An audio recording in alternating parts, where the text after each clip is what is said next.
लागत सोन्याचं बाशिंग लगीन देवाचं लागत सोन्याचं बाशिंग लगीन देवाचं लागत म्हणून मला म्हणायचं काय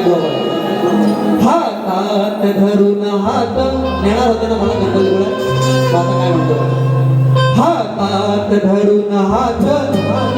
करू संसार सुखात हातात धरून हात करू संसार सुखात खाईन कांदा भाकरी खाईन कांदा भाकरी मिळेल ते आनंदात खाईन कांदा भाकरी